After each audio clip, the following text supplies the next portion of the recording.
Well, here's how this works.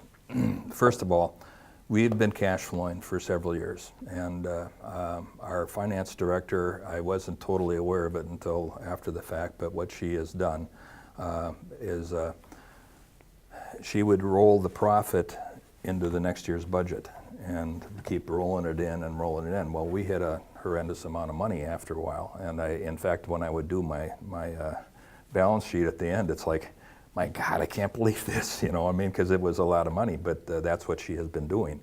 And what we did back years ago is we had, the Department of Public Safety allowed for interactive computer programs to be used so that we could you know, have a class up in the computer lab using those programs. And they're educational, there's no question about it.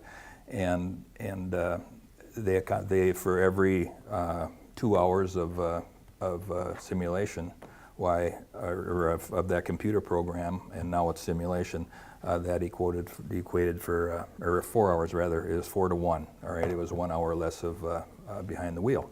And so we started there, and then 2 years ago we got on board with computers and or simulators. I'm sorry. And there are simulators out there today that are relatively inexpensive, and we bought the software, new computers, and the wheel and pedal assembly, and it came out to about $1,500 a simulator. And so what we have is at each one of our schools there's 6 simulators, and so through the course of the day we'll have 6 kids work on the simulator, and then another shift the next day, and by the end of the class everybody's been on there for 8 hours. And so that's how we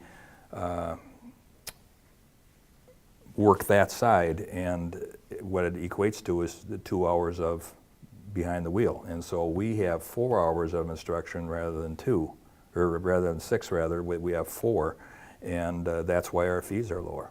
And so we can provide behind the wheel. It's at a reduced cost to the families. And by the way, the surplus that we had, that was used to buy the simulators. And I have to tell you that we came up a little short, and we knew we would.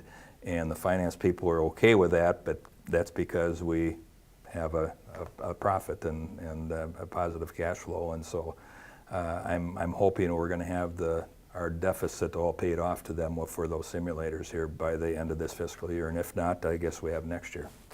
But it has allowed us to provide driver education, especially behind the wheel, at a reduced cost, and it's worked out very well.